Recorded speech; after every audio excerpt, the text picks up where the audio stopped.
pemirsa, ketemu lagi dalam talk show yang akan membahas tentang bagaimana dampak pandemi COVID-19 terhadap perempuan. Nah, tema kali ini adalah tentang akses informasi untuk membantu teman-teman UKM pelaku usaha perempuan untuk tetap survive di masa pandemi COVID-19 ini. Nah, di sini sudah hadir narasumber kita, yaitu Kak Herta Uliarianja, seorang pendiri Yayasan Muda Mandiri. Nah, untuk lebih lanjut, kita akan bahas satu-satu ya, bersama saya Sri Lestari Samosir, Fellowship PPMN UNESCO. Nah, kita tanya Kak Uli nih, Kak Herta Uli kan? Nah, Kak Uli, aku mau nanya, gimana sih sebenarnya dampak dari pandemi COVID-19 ini kepada UKM, terus perekonomian kita saat ini, Kak? Oke, tidak bisa dipungkiri ya. Pada umumnya semua pasti mengalami dampak, tapi mungkin ada yang sangat dampaknya itu sampai parah, ada yang hanya minor aja gitu. Tapi sebenarnya ada beberapa hal-hal yang bisa kita lakukan untuk meminimalisasi dampak tadi. Memang dengan adanya COVID ini, habit dari masyarakat yang berubah ya. Yang tadinya orang datang ke tempat kita dengan sangat nyaman, maksudnya nggak perlu berpikir, nggak perlu curiga, nggak perlu punya tools-tools tambahan. Tapi di pandemi ini memang habit itu jadi banyak berubah. Yang tadinya sering keluar rumah sekarang banyak di rumah, ya kan? Dan otomatis itu akan pengaruh terhadap bisnis kita yang masih model orang yang harus datang ke tempat kita. Gitu. Sebelumnya nih kasih tahu dulu, bisnis kakaknya apa nih sekarang? Saya koreksi juga, tadi nama yayasannya Yayasan Wirausaha Muda Mandiri. Yayasan Wirausaha Muda Mandiri. Ya. Nah, fokus utama kita sebenarnya pemberdayaan perempuan, khususnya yang masih muda-muda. Kayak aku. Sometimes muda itu bukan hanya masalah umur ya, tapi juga semangatnya ya. Nah, kemudian kita sekarang ini lebih banyak di bidang IT dan pertanian. Nah, sebelumnya programnya yang udah running itu di bidang kecantikan ya. Kita punya namanya Joy Beauty School, sekarang masih running, dan ada Joy Salon juga. Tapi yang kita lagi sedang usahakan untuk semakin berkembang itu adalah pertanian organik. Nah, yayasan kita sekarang lagi fokus untuk membina petani-petani yang mau hijrah. Hijrah dari pertanian kimia menjadi pertanian organik. Nah, kita sudah punya tools bagaimana supaya hijrah ini lebih menyenangkan. Maksudnya kimia ini sebenarnya selain merusak kesehatan juga mengoyak kantong ya. Mahal banget. Nah, kita sekarang membuat pelatihan pembuatan eco engine, kalau pernah dengar, dari sampah-sampah rumah, sampah buah itu diolah menjadi pupuk organik.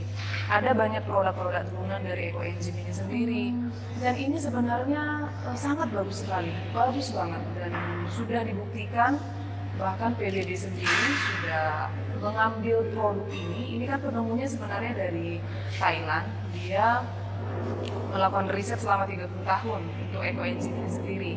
Nah, kemudian kita dilatih, setelah dilatih, why not ini menjadi sesuatu yang bisa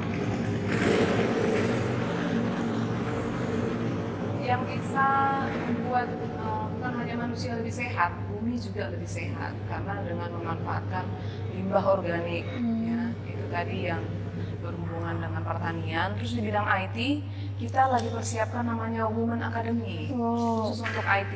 Nah,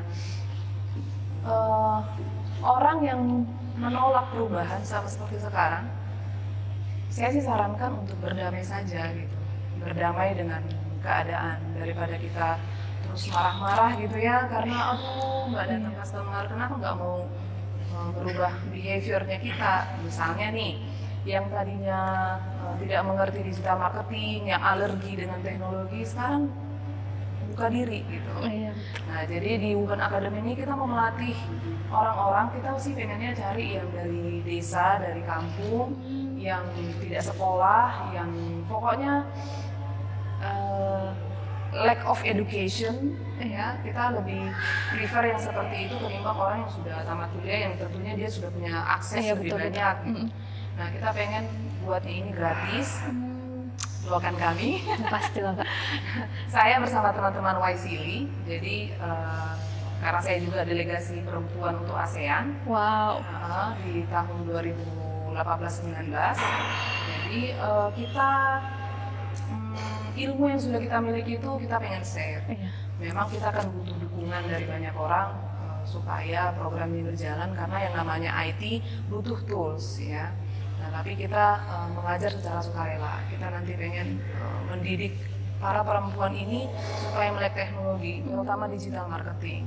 Nah, kalau orang sekarang masih mengandalkan offline terus, mungkin masih bisa, tapi capek ya. Nah, tapi kalau mengerti digital marketing, ini akan jauh lebih powerful.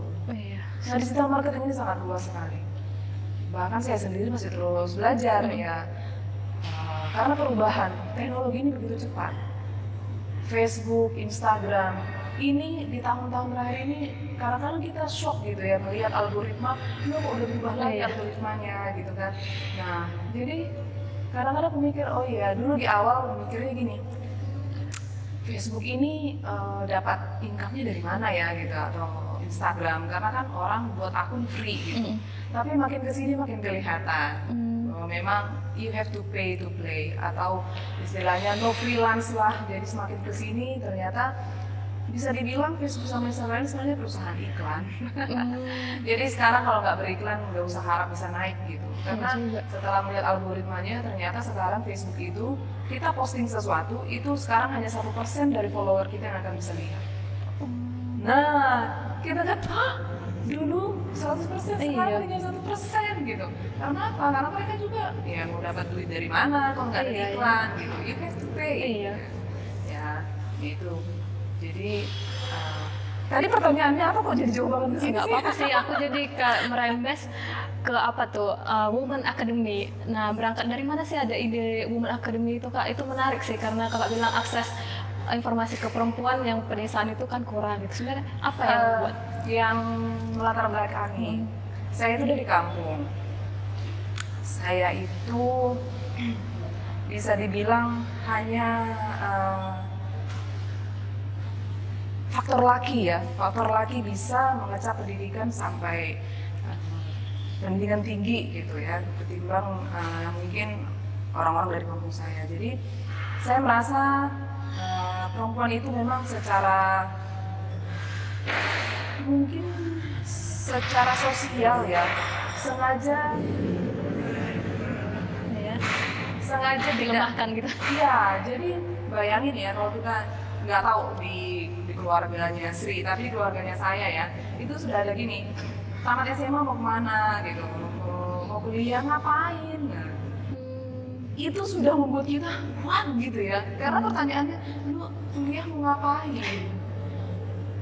Iya. Sedih ya dengar kayak gitu, padahal kita pengen kuliah, terus memang nggak langsung dibilang jangan nggak boleh kuliah, enggak, cuman ketika dipertanyakan, padahal kalau abang-abang kita nggak gitu, justru dipaksa kamu harus kuliah. Nah, kita giliran perempuan ditanya kamu kuliah mau ngapain? Toh nanti menikah, jadi berumah tangga, di dapur, subur, kasur. Nah, bayangin itu membuat kita. Nah, jadi kita ngerasa, ya aku ngerasa aja bahwa nggak semua orang seberuntung saya bisa menikmati hal seperti ini. Ya, why not berbagi gitu. Berbagi nggak membuat kita berkurang kok gitu. Dan rasanya ya happy aja melihat ada orang-orang yang bisa mencapai sesuatu dalam hidupnya. Ini bukan masalah untuk menjadi kaya ya. Maksudnya kadang-kadang kan orang berpikir kuliah itu supaya cari kerja biar kaya apa segala macam, enggak juga, karena perempuan itu juga harus memiliki kemampuan. Toh jadi ibu rumah tangga, siapa bilang ibu rumah tangga nggak perlu berpendidikan? Iya kan? Justru kalau kita ibu rumah tangga nggak memiliki pendidikan, kebayang nggak sih keluarganya mau dibawa kemana gitu? Yang ada malah, aduh nggak tahu nih. Iya. Terbukti sekarang aja yang jadi guru di rumah ya kan perempuan. Memang perempuan ini super power banget ya. Harus diakui bahwa perempuan itu sebenarnya lebih maaf kepada multitasking. Bayangin ya, sambil masak bisa ngerjain ini macem-macem. Coba kalau yang laki-laki lagi ngerjain sesuatu terus kita datang gangguin, dia langsung bilang gue lagi kerja gitu. Iya, harus fokus mereka. Maksudnya ya dengan mendidik perempuan sebenarnya keuntungannya ada banyak. Perhatikan, kalau perempuan bahagia, seluruh keluarga akan bahagia. Asik. Makanya bahagiakan istrimu dulu. No. Nah, tadi kan kakak udah memang concern lah ke pemberdayaan perempuan. Nah, menurut kakak saat ini dampak dari pandemi 19 ke wirausaha perempuan sendiri lah, dari perkumpulan kakak sendiri lah, apakah yang mereka jadi kebahan itu sebenarnya apa aja gitu kak? Yang pertama kan gini, percaya tak percaya COVID ini ada. Karena ada juga sih segelintir orang yang bilang ini mah hanya permainan gitu ya. Tapi melihat korban, katakanlah dokter-dokter yang meninggal karena COVID gitu, kita nggak bisa ignore bahwa memang it's real gitu. Nah, jadi efeknya ya yang pasti, saya contohkan salon aja ya, salon. Nah, salon itu kan nggak bisa dipungkiri harus bersentuhan, ya nggak bisa kita bilang, oh ya saya mau di makeup tapi physical distancing, terus kita pakai stick jauh-jauh gitu kan nggak mungkin kan ya. Otomatis harus, ya pokoknya mereka pasti butuh bukan hanya kenyamanan tapi sebuah jaminan, garansi bahwa aku tidak akan kena loh dengan aku datang gitu. Nah, itu yang harus perlu kita yakinkan. Ya jujur aja 3 bulan kita sempat tutup. 3 bulan dan itu waduh kita suffer banget lah. Karena karyawan ya kan, terus kemudian listrik, semua masih harus dibayar, semua gitu ya. Jadi tutup 3 bulan itu sebenarnya cukup, waduh, gitu. Berdampak. Ya, nah, tapi kemudian saya berpikir gini, sampai kapan? Kalau vaksinnya nanti ketemu 2 tahun lagi, apakah 2 tahun aku harus tutup gitu? Dan ini akhirnya saya memutuskan untuk kembali buka karena yang pertama gini, ada orang-orang yang harus saya tanggung jawabi. Karyawan itu kan, misalkan gini, kalau kita kerja, karena saya juga pernah bekerja, kita nggak perlu mikir duit dari mana, yang penting masuk ke rekening gitu. Nah, tapi kalau ini yang namanya bisnis, kita nggak hanya mikir diri sendiri, tapi ini ada contohnya di tempat saya itu ada 8 orang tenaga kerja, ada 8 orang yang saya pastikan harus makan. Nah, tanggung jawab. Ya, jadi mau tidak mau kita harus berpikir gimana menyiasatinya. Nah, salah satunya kita pastikan bahwa karyawan kita itu menggunakan masker. Kita pastikan karyawan kita itu sehat, ya. Terus customer yang datang juga kita pastikan mereka cuci tangan pakai masker. Terus kemudian ya intinya sih bagi aku pribadi kita hanya bisa meminimalisasi. Kalau menjamin 100% itu yang di atas ya. Karena sehebat apapun kita untuk melakukan preventifnya, ya faktor spiritual itu tetap ada juga gitu. Jadi kita tetap menyarankan untuk bagian kita untuk selalu menggunakan atau taat kepada protokol. Yang lainnya itu kita serahkan sama Tuhan. Gitu. Jadi itulah ya strategi kakak tadi ya, tetap buka dengan menjamin protokol kesehatan diterapkan. Jadi kita perlu sampaikan ke customer kita bahwa you are safe, tapi you are safe sampai sebatas protokol kesehatan yang bisa kita ini. Ya sampai saat ini puji Tuhan everything's running well. Dan ya aku percaya bahwa bisnis itu nggak semata-mata karena kekuatan kita juga, tapi memang ya pertolongan Tuhan juga di masa pandemi ini. Aku ngerasa omset kita fine-fine. Ya, jadi tidak terlalu, bagi aku pribadi tidak terlalu berdampak. Cuman di 3 bulan yang tutup itu benar-benar kita memang, waduh, gila. Pengeluaran terus, tapi pemasukan nggak ada gitu ya. Nah, tapi kalau sekarang sih, puji Tuhan, ya bersyukur banget lah berjalan dengan ini. Ini kan pengalaman kakak sendiri udah merasakan pedihnya dampak pandemi, apalagi yang sudah bekerja tiba-tiba harus melepaskan pekerjaannya dan kemudian berpikir bagaimana kalau aku berwirausaha. Menurut kakak lah sebagai yang udah berpengalaman, untuk mereka yang baru memulai usaha di masa pandemi COVID-19 ini apa aja? Yang pertama sih, alasan dia berwirausaha itu harus kuat. Jangan semata-mata hanya karena duit gitu ya. Karena kalau itu nanti dia akan cepat boring. Dia gimana ya? Dan ketika memutuskan berwirausaha, yang kedua itu dia harus memastikan bahwa ada alasan khusus kenapa harus orang datang ke dia. Contohnya, kenapa orang harus memilih salon saya ketimbang salon yang lain? Kenapa harus orang belajar di tempat saya dibanding dengan yang lain? Kita harus punya alasan itu gitu. Dari diri kita sendiri kita tahu kenapa orang harus datang. Ketika orang bertanya, kenapa mereka harus datang ke tempat kita? Karena 1, 2, 3 gitu. Nah, gitu juga dengan orang yang tadi yang memutuskan, katakanlah tadinya dia, apalagi sekarang banyak yang ini ya, banyak yang di PHK ya. Ini bisa dibilang mau tidak mau harus berwirausaha. Nah, kalau udah seperti itu, dia harus menemukan satu jenis usaha yang dia punya alasan yang kuat. Jadi kalau orang Jepang bilang ikigai, the reason why you wake up in the morning. Jadi ada alasan yang kuat. Kenapa kamu harus bangun pagi-pagi? Ada something yang mendorong atau faktor yang membuat kamu, oh aku melakukan ini karena ini. Contohnya saya pribadi ya, saya sendiri kan nggak berlatar belakang, nggak ada hubungan dengan dunia kecantikan ya. Tapi kenapa udah 8 tahun gitu, apa enggak? Ya badai pasti ada, tapi kenapa bisa survive dan bahkan terus berkembang? Karena alasannya kuat. Alasannya kuat karena ada orang-orang yang menikmati hasil dari apa yang kita kerjakan. Passion ya Pak? Ya, apa ya istilahnya ya? Alasan kita melakukan itu tidak hanya semata-mata karena uang gitu. Ada beban, ada masalah yang kita pengen kasih solusi gitu.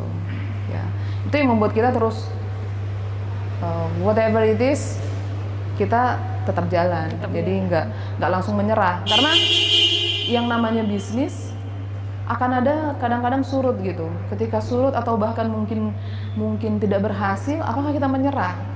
Kalau ada alasan yang kuat untuk kita mengerjakan sesuatu itu, rugi kadang-kadang tidak jadi alasan untuk tutup gitu.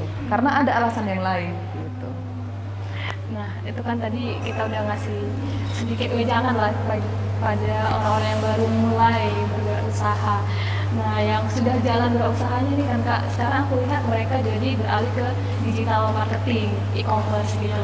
Nah, apa sih tantangan dalam e-commerce tersebut dan apa solusinya? Kira-kira apa aja yang biasa dihadapi supaya teman-teman yang lain yang berwirausaha bisa dapat informasi baru nih dari Kakak ini? Jangan pelit.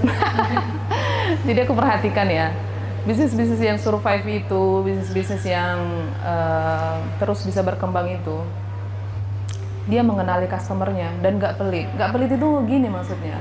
Kadang-kadang kita berharap orang datang tapi kita pelit. Maksudnya pelit gini, contoh ya, kita harus belajar memberi lebih. Contohnya, ketika orang datang ke tempat kita, mungkin ya untungnya mungkin nggak besar-besar amat, tapi kita mau kasih bonus gitu. Pernah nggak kita teringat pada satu bisnis karena kita mendapat something gitu, bonus gitu? Siapa sih yang nggak suka dikasih hadiah? Ini aku ngelihat sendiri ya, bahwa sebenarnya semua manusia itu suka hadiah, meskipun hadiah itu nggak mahal. Beneran. Jadi waktu itu aku mulai berpikir, aku buat sampo dalam ukuran-ukuran kecil, terus kemudian hadiah-hadiah kecil, sebenarnya nggak mahal-mahal ya, mungkin harganya 10.000, terus kalau beli banyak mungkin bisa lebih murah. Nah kemudian ketika dia datang, mungkin dia datang hanya kerimbat dan segala macam, terus kita bilang terima kasih sudah datang. Apalagi kalau baru pertama kali datang ya, oh baru pertama kali datang, terus kemudian kita kasih sesuatu. Ini bakal diingat gitu. Jadi memang jangan pelit. Iya, ya. Nampaknya sepele, Iya. tapi ini powerful banget. Aku ngerasain gitu ya, ketika orang terima itu kemudian datang lagi dan lagi, itu buat saya, oh iya, orang suka dikasih Iya. hadiah. Berarti gitu juga nih teman-teman pelaku usaha yang lain, bolehlah dikasih sedikit ucapan terima kasih, kartunya kan mungkin kartu ucapan terima kasih dan juga bonus-bonus kecilnya. Kartu mungkin nggak bisa digunain, sorry to say itu terlalu, kartu nggak. karena kamu bayar mahal untuk buat kartu, tapi buat dia jangan lihat dari sisi kita, lihat dari sisi dia. Kira-kira itu bisa digunain untuk apa kartunya? Buat dipajang. Buat dia itu nggak penting. Buat kita mungkin ngerasa supaya diingat gitu, enggak. Oh, Mending, ini berdasarkan pengalaman pribadi ya. ya, mending misalnya kita tanya sama dia, atau mungkin kasih beberapa pilihan. Ini pilihan beberapa hadiah, dia bisa milih gitu. Mungkin ya harganya yang mirip-mirip lah, misalnya yang harga 5.000 apa, kamu lebih sukanya mana? Kayak kemarin misalnya kita kasih masker rambut gitu ya. Padahal dia udah masker di sini, kita mikir nanti kalau kita kasih masker rambut nanti dia nggak datang lagi, nggak juga.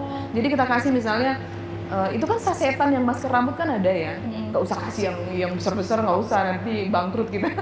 Kasih yang kecil-kecil aja. Suruh milih dia sukanya apa. Dia bisa milih. Nah, tadi hubungannya dengan digital marketing ya. Jadi digital marketing ini bisa juga buat giveaway di Instagram, di ini. Jadi nanti buat kamu yang baru pertama kali datang nanti dapat ini. Pasti ada yang dapat. Oh, intinya yang berhubungan sama bonus dan gratis. Kaum gratisan. Itu tadi tips dari kakak ini kan, kemudian dari pengalaman kakak lah, berapa persen sih sudah partisipasi perempuan dalam dunia UKM ini kak, dan peran pemerintah mendukung perempuan untuk berwirausaha bagaimana saat ini? Oke, pemerintah ya. Sebenarnya kayaknya enggak. Aku bukan reliable ya untuk ngomongin pemerintah sebenarnya. Ini pertanyaannya. Iya, tapi kan mana tahu ada bantuan-bantuan untuk pelaku UKM gitu. Kalau sampai sekarang sih saya nggak tahu, saya belum pernah dapat bantuan dari pemerintah. Tapi mungkin karena saya juga ya mungkin suatu saat kalau ada orang pemerintahan yang mendengar ini, Iya. lihatlah saya. Oke. Apalagi dengan misi Women Academy tadi itu perlu didukung ya kan? Oh ya, perlu banget. Ya, Government of Indonesia, please. Iya. Oke. Nah, mungkin dukungannya sudah banyak. Mungkin aku salah satu yang tidak tersentuh. Karena aku lihat sih banyak program-program ya. Tapi mungkin belum tepat sasaran aja kali ya. Karena yang kuperhatikan ada banyak yang dapat tapi aduh jadi ngomongin pemerintah. Yang lain deh, yang lain. Nggak apa-apa sih kak, itu kan suara kita, udah tahu bisa jadi bahan koreksi ya kan, kebijakan-kebijakan. Informasi kadang-kadang masih sangat tertutup. Jadi kadang-kadang ya ini yang aku perhatikan ya. Ada sebuah lingkaran yang kadang kita sudah masuk ke dalam pun informasi ini masih tetap tidak terjangkau. Jadi hanya kayak dari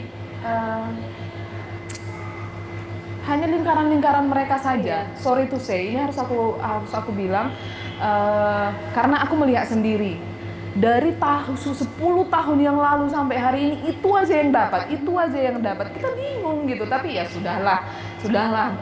Kita kalau aku pribadi ya daripada menyalahkan kegelapan mending membuat satu lilin gitu ya. Karena mau menyalahkan pun sampai kapan pun nggak akan selesai gitu. Nah, kalau aku pribadi ya fight aja sih. Fight ya harus, ya namanya udah kayak kakak bilang tadi kan, udah keinginan dari dalam hati kan, kayak manapun nggak dibantu mau apapun itu, mending kita tetap berjuang. Tapi kalau mau dibantu nggak apa juga. Ya itu lebih baik. Itu juga kita kan temanya membahas akses informasi bagi para pelaku UKM perempuan. informasi ada tapi tertutup gitu kan Kak. Jadi kita udah mencari sampai ke liang sana pun tapi ya orang itu aja. Jadi sebenarnya Saya pernah gini ya, ini real. Jadi saya dapat informasi di grup pendaftaran untuk bla bla bla bla yang hubungannya dengan pemerintah. Terus aku WA dong nomor di situ. Aku WA terus bilangnya, "Oh, sudah close." Sudah close. Terus kemudian aku datang sama orang yang bilang bahwa ini lagi open. Kita berdua nih, lu WA dari sana, gua WA dari sini. Jawabannya sama dia dengan jawaban dengan gua beda. ya ampun. Gila nggak? Ya ampun. Oh my god, sama aku dibilang sudah Ya close. ampun.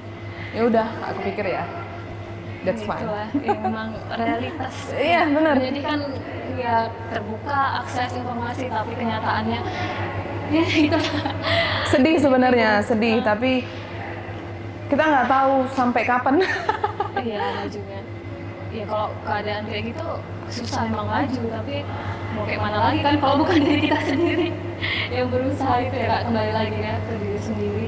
Jadi menurut Kakak lagi nih sebagai inisiator dari Women Academy, apakah Women Academy ini salah satu bentuk bentuk aspirasi Kakak kayaknya orang-orang pemerintah nggak peduli nih sama nasib perempuan-perempuan pedesaan, aku aja lah yang mengusulkan gitu.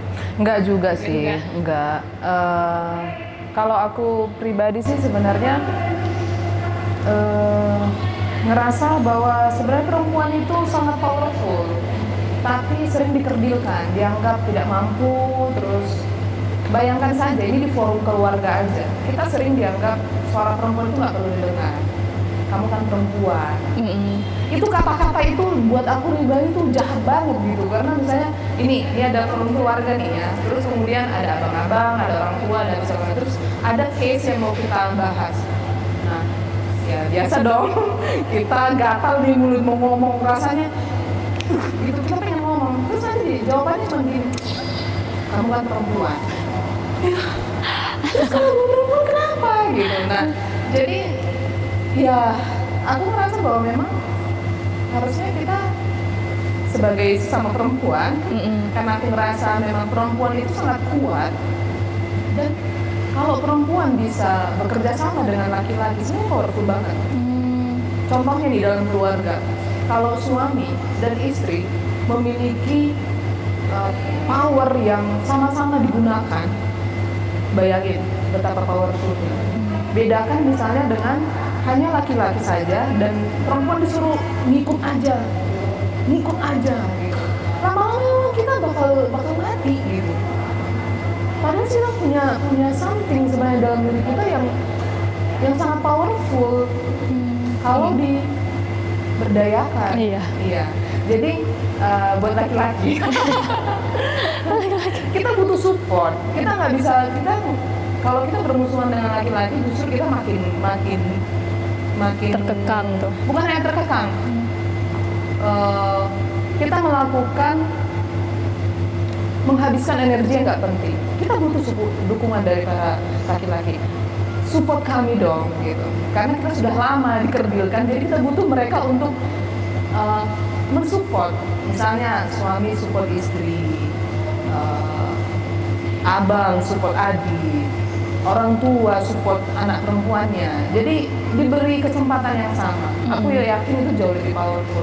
Kan ada gerakan-gerakan feminis tapi cenderung mengajak berantem gitu. Mengajak untuk laki-laki mana ya. Ya kita berdamai saja. Kami butuh dukungan gitu. Jadi apalagi Sri juga udah menikah toh. Iya, udah. Sri juga bisa ngobrol. Kita butuh didukung gitu. Iya sih Kak. Kamu tadi bawa anak ya? Iya. Luar biasa loh kamu. Itulah ada sesuatu yang dibalik itu yang pengen tetap berkarya walaupun ya udah statusnya istri, bukan berarti harus di rumah aja gitu kan. Jadi terakhir nih pertanyaan aku untuk Kakak inilah. Nah, tadi akses kan memang sempit, tertutup lah. Bagaimana pesan Kakak lah kepada pelaku usaha perempuan untuk tetap bertahan walaupun akses informasi itu tertutup gitu Kak? Jangan menyerah. Jangan menyerah. Jangan menyerah. lakukan apa yang bisa dikerjakan, kreatif aja, berpikir tiap hari, berpikir kreatif. Apalagi ya yang bisa aku pelajarin, ini mau belajar itu yang paling perlu, karena kalau kita berhenti belajar ya udah selesai. Mau kita sudah S1, S2, S3, jangan pernah berhenti belajar, karena belajar itu bukan hanya di kampus, justru kampus itu sangat limited. Pelajaran itu sebenarnya kita bisa belajar dari semua orang. Aku bisa belajar dari Sri, aku belajar bahkan dari babysitter kita aja kita bisa belajar banyak hal gitu. Jadi kita yang penting jeli aja. Pesannya jangan berhenti belajar. Apa namanya? Stay hungry. Jadi kalau dia sudah ngerasa aku kan udah S1, aku kan udah ini, udah ngapain lagi? Nah, itu akan membuat kita jadi ngerasa udah menguasai semua, padahal belum tentu. Pendidikan ini apa namanya? Education itu bukan berbicara tentang bangku kuliah, itu terlalu kecil. Apalagi sekarang kan semua sudah teknologi informasi. Kok mau belajar apapun sekarang udah bisa kok. Mau belajar apapun, aduh ya ampun semua udah. Kadang-kadang aku suka, wow seandainya di zamanku dulu terbuka seperti ini. YouTube ya. Kamu mau belajar apa? Pertanian ada. Iya, betul. Mau belajar apa? Semua udah terbuka sekarang. Yang penting mau aja. Mau aja ya, berarti perempuan itu ya harus memang tadi didukung dan juga diajak lagi ya untuk lebih ya untuk belajar, karena akses belajar tuh YouTube, Instagram juga banyak ya kan Kak, tips-tips gitu ya kan. Punya komunitas, komunitas. Itu bagus banget. Jadi kadang-kadang yang membuat kita mau terus belajar itu kalau kita punya komunitas. Aku perhatikan orang-orang yang terlibat dalam komunitas itu jauh lebih cepat kemajuannya. Contohnya gini nih, aku belajar pertanian misalnya, terus kemudian aku buat sendiri, itu kan cepat mati. Tapi kalau kita punya komunitas, di komunitas itu kan, contohnya kan komunitas sekarang udah enak banget, ada grup WhatsApp, grup Facebook, jadi itu bisa saling update. Contoh nih, aku punya kendala, kenapa ya ini tanaman saya kok nggak ada angin, nggak ada hujan, tiba-tiba kering, padahal bla bla bla bla. Nah kita bisa sharing. Terus ketika melihat kesuksesan orang lain, kita bisa terinspirasi. Nah jadi komunitas itu membuat kita lebih kuat. Sama kayak kalau kita berjalan sendirian mungkin bisa lebih cepat, tapi lelah. Nah kalau berjalan bersama-sama, kadang-kadang kita nggak kerasa, udah sampai ya, karena sambil gosip. Jadi perjalanannya nggak kerasa. Kalau kita jalan sendiri kan memang bisa lomba lari, bisa kita kayak jalan sendiri nggak ada yang ganggu gitu. Tapi ya itu tadi, komunitas itu membuat kita jauh lebih strong. Iya ya, berarti pesan-pesan untuk teman-teman lain nih, mulailah aktif cari komunitas, karena itu juga yang membuat kita semakin bergairah ya. Oh teman ini bisa ini, oh ilmunya ini, pelajari masing-masing. Nah terakhir juga nih, untuk kakak sampaikan kepada teman-teman yang mungkin terdampak pandemi 19 ya kan, perempuan-perempuan di luar sana yang sekarang merasa terpuruk karena usahanya melemah gitu. Apa yang ingin kakak sampaikan? Belajar digital marketing. Bisa hubungin kita di nomor ini. Apa sebutin aja Kak, karena ini kan untuk akses kan terbuka. Oke, jadi buat teman-teman yang mau belajar digital marketing, kita open, harga cincai-cincai lah ya.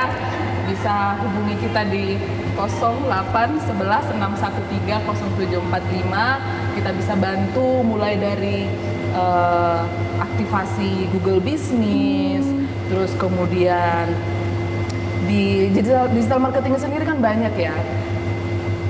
Bagaimana buat pixel, terus kemudian bagaimana buat target customer, terus bagaimana beternak akun, bagaimana pokoknya cara-cara digital marketing mulai dari yang halus sampai yang brutal. Kita bisa ajarin. Ya. Itu berarti juga bisa diakses di Instagram nggak Kak? Coba Instagram kakak apa itu? Oh, Instagram saya Hertauli Haryanja. Itu yang Instagram pribadi. Terus kalau Instagram bisnis ada Yayasan Usaha Muda Mandiri, Women Academy, terus Joy Salon Medan, Joy Beauty School. Nah itu semua bisnis-bisnis yang kita kerjakan. Kalau mau menghubungi kita di nomor WA aja, jadi lebih enak komunikasinya. itu aja dari kakak udah Ya. cukup. Nah itu tadi ya. Oh iya, satu lagi. Satu lagi apa Kak? Bisa belajar pertanian organik. Kita udah ada sedang mempersiapkan template-nya, tapi apa namanya pupuk organik cair, eco engine dan segala macam kita sudah punya. Bahkan kita sudah jual, udah banyak yang menggunakan dan bahkan testimoni mereka cukup bagus-bagus. Nah kalau mau belajar buat pun nggak apa-apa, kita open. Jadi kita sharing ilmu nggak masalah. Apalagi kalau misalnya petani dari kampung pengen belajar, nggak apa-apa. Mau belajar buat cara buat pupuknya, ya. Kita sangat open. Kita sekarang juga lagi adopsi satu desa yang memang di sana, sorry to say, masih sangat miskin-miskin. Kita rencana dalam waktu dekat akan buat pelatihan di sana, pelatihan pembuatan pupuk organik cair, pembuatan eco engine supaya mereka tidak tergantung dengan pupuk kimia. Jadi waktu ngobrol dengan salah satu penduduk di sana, ternyata kadang-kadang pupuk kimia ini sendiri pun langka. Ketika butuh nggak ada gitu. Nah pas ada mahal banget gitu. Nah jadi kenapa tidak memulai, padahal bahan-bahan semua tersedia di daerah itu gitu. Kenapa tidak memanfaatkan itu? Tapi karena mereka tidak punya ilmunya, jadinya mereka tidak tahu. Nah, ada satu desa yang waktu kita jalan ke sana, aduh rasanya ini di Indonesia nggak sih gitu, karena rumahnya mungkin cuma 2x3 tepas, lantai tanah, anak 6, anak 4. Ini kita bayangin ini gimana gitu. Nah akhirnya kita mikir ya udah deh kita ajarin. Karena mereka tanah ada, hanya mereka nggak tahu mengelolanya, nggak tahu bagaimana membuat pupuk organik cairnya, nggak tahu bagaimana memanfaatkan yang dari alam itu sendiri gitu. Nah itu satu. Terus yang kedua soal digital marketing, ada kita yang namanya Women Academy. Nanti akan kita kabarin kalau udah launching karena kita masih preparation ya. Nah terus kemudian kalau yang ada mau menikah, kita ada Joy Salon. Mau perawatan-perawatan, mau sekolah kursus salon, ya ada juga Joy Beauty School. Ya, komplit ya untuk perempuan. Iya. Maju perempuan. Iya, mantap kali. Jadi itu tadi bincang-bincang kita, banyak yang kita petik dari seorang kakak ini ya, Kak Hertauli, dalam berwirausaha, pantang mundur, semangat berjuang, tetap memperoleh akses informasi, kita tetap kreatif gitu ya. Jadi bagi para perempuan yang sedang berwirausaha, ayo juga kita sama-sama membentuk komunitas. Bisa juga hubungi kakak ini kan tadi udah mengajak kita untuk tetap berdaya bersama-sama, karena kalau bukan perempuan yang mendukung perempuan juga siapa lagi gitu. Sama-sama kita maju dan berdaya. Oke, aku tunggu ya Women Academy-nya dari Kak Hertauli. Oke, sekian dulu ya bincang-bincang kita. Tetap ingat jaga jarak, pakai masker, dan juga kalau nggak perlu kali jangan keluar. Terima kasih dari saya, Lestari Samosir, dan juga Hertauli Haryanja. Sampai jumpa di kesempatan berikutnya. Terima kasih. Bye.